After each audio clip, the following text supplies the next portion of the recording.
Topic हमारा आपराधिक षड्यंत्र या कहते हैं क्रिमिनल कंस्पायरेसी एवं दुष्प्रेरण या अबेटमेंट। इसको अर्थ, परिभाषा, क्या अंतर है, क्या इसके एलिमेंट तत्व हैं, इन सब का डिस्कस करते हैं।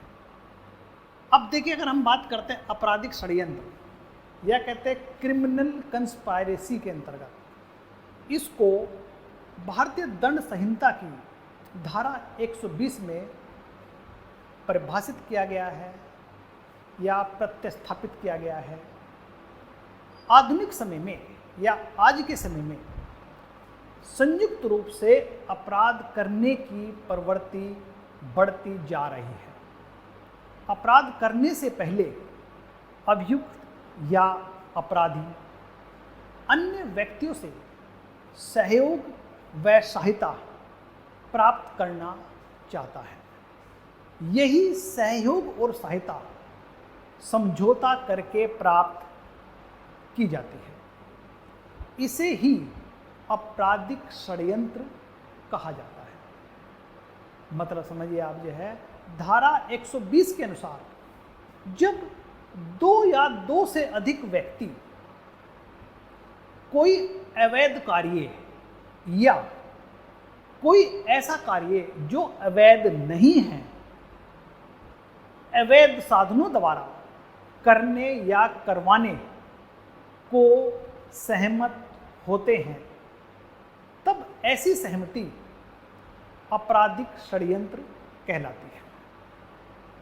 मतलब समझिए, जो है जब दो या दो से अधिक व्यक्ति कोई अवैध कार्य या फिर अवैध नहीं है, अवैध साधनों से कराना चाहते हैं, तो उसको हम जो है एक तरह से आपराधिक षड्यंत्र कैटेगरी में लेते हैं।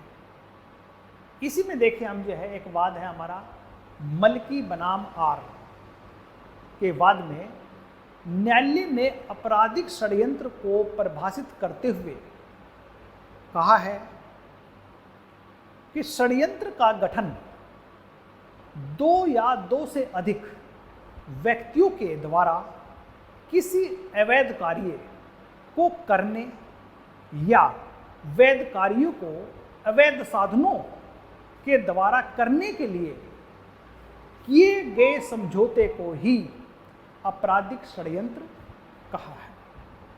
अब इसमें आपराधिक षड्यंत्र के तत्वों के अंतर्गत देखा जाए तो आपराधिक षड्यंत्र के लिए दो या दो से अधिक व्यक्ति का होना आवश्यक है या जरूरी है। दो या दो से अधिक व्यक्तियों को अवैध कार्य का समझौता होना चाहिए। यह समझौता अवैध कार्य या वैध कार्यों के अवैध साधनों द्वारा करना चाहिए। समझौते के अनुसरण या पालन में कार्य का किया जाना है। ये हम इसके तत्व की बात करते हैं। इसी के अंतर्गत देखते हैं, किसी भी तत्व की अनुपस्थिति आपराधिक षड्यंत्र में कार्य किया जाना, या फिर हम कह सकते हैं इसमें किसी भी तत्व की अनुपस्थिति आपराधिक षड्यंत्र के अपराध में पूर्ण नहीं कहलाती करती। जगदीश सोनी बनाम महाराष्ट्र राज्य के वाद में कहा गया है कि दो या दो से अधिक व्यक्तियों के मस्तिष्क का मिलन ही आपराधिक षड्यंत्र अनिवार्य है। यानी दो या दो से व्यक्ति का मस्तिष्क का मिलन आपराधिक षड्यंत्र के लिए अनिवार्य है। यहीं पर देखिए, हमने जो है आपको आपराधिक षड्यंत्र के बारे में बताया है। अब आते हैं हम दुष्प्रेरण, मतलब अबेटमेंट। अब ये अबेटमेंट है क्या? अबेटमेंट मतलब जो है ये कई तरीकों से समझ जाए। अब जब किसी अपराध को करने में कोई व्यक्ति या कई व्यक्ति हिस्सा लेते हैं और प्रत्येक व्यक्ति अलग अलग ढंग से भिन्न भिन्न तरीकों से मदद करता है तो उसके आपराधिक दायित्वों का निर्धारण हेतु प्रत्येक व्यक्ति के सहयोग की मात्रा एवं प्रकृति की अवधारणा पर विचार किया जाना चाहिए। मतलब है, समझिए, दुष्प्रेरण का जो प्रावधान है वो भारतीय दंड संहिता की 107 धारा में किया गया है। धारा 107 के अनुसार दुष्प्रेरण के अपराध के लिए किसी व्यक्ति को उकसाकर अपराध करने के लिए किसी षड्यंत्र में सम्मिलित करके या फिर अपराध करने के लिए किसी व्यक्ति को सआश्रय सहायता देकर दुष्प्रेरण कर सकते हैं। अब देखिए यहां पर जो है दुष्प्रेरण के तत्व के अंतर्गत देखते हैं, दुष्प्रेरक हो, दूसरा दुष्प्रेरण किया जाना चाहिए, तीसरा ऐसा दुष्प्रेरण एक अपराध हो, ये इसके तहत 3 प्रकार से दुष्प्रेरण का अपराध किया जा सकता है। अब ये 3 प्रकार कौन कौन से हैं देखिए। अगर हम बात करते हैं किसी कार्य को करने के लिए बढ़ावा देना, भड़काना, उकसाना, प्रोत्साहित करना, एक तरीका तो यह है, इसको मतलब ये दुष्प्रेरण के अपराध के अंतर्गत आता है। वहीं पर हम बात करते हैं मतलब जो है षड्यंत्र के द्वारा दुष्प्रेरण करना, यानी दूसरा है कि जब षड्यंत्र के द्वारा दुष्प्रेरण में 2 या 2 से अधिक व्यक्ति द्वारा कोई अवैध कार्य या लोप किया जाता है या किसी वैध कार्य या लोप को अवैध साधनों द्वारा किया जाता है, षड्यंत्र के द्वारा दुष्प्रेरण होता है। अब षड्यंत्र के द्वारा 4 बातों का होना जरूरी है। 4 बातें कौन कौन सी हैं इसमें देखिए आप जो है, पहला तो कम से कम 2 व्यक्ति हों, दूसरा पॉइंट किसी कार्य को करने हेतु इकट्ठे हों, तीसरी बात उस षड्यंत्र के परिणाम स्वरूप कोई कार्य या अवैध लोप किया जाए, चौथा यह कार्य या लोप उन वस्तुओं को करने का स्वाभाविक परिणाम होना चाहिए। मतलब यह है जब षड्यंत्र के तरह हम जो है दुष्प्रेरण करते हैं तो इसमें 4 पॉइंट आने चाहिए।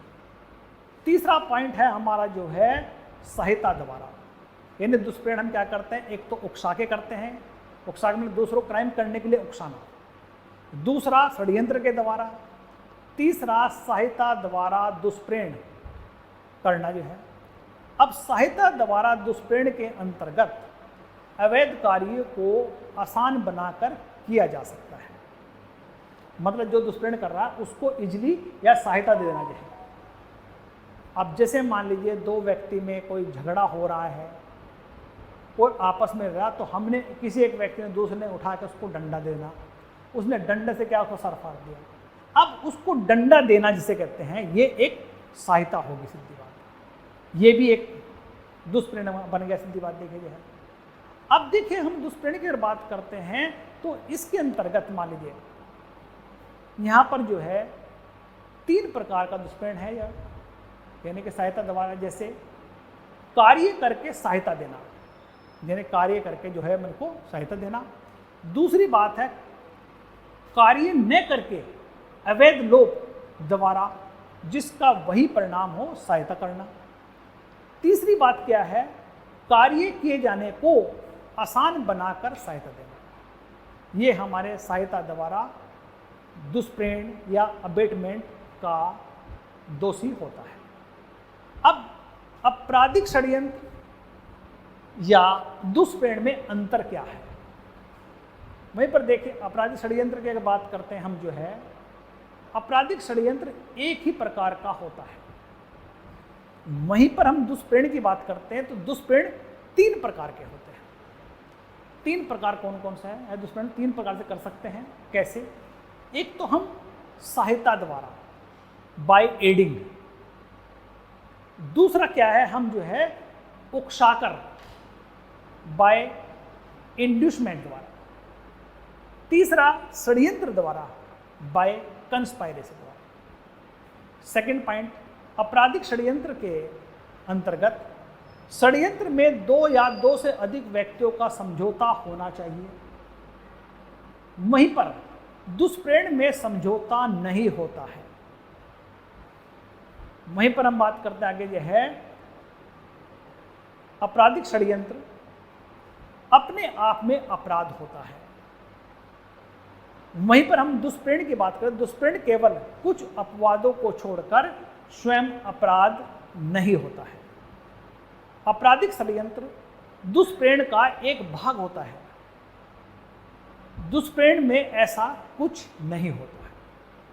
ये हमने आपको आपराधिक षड्यंत्र और दुष्प्रेरण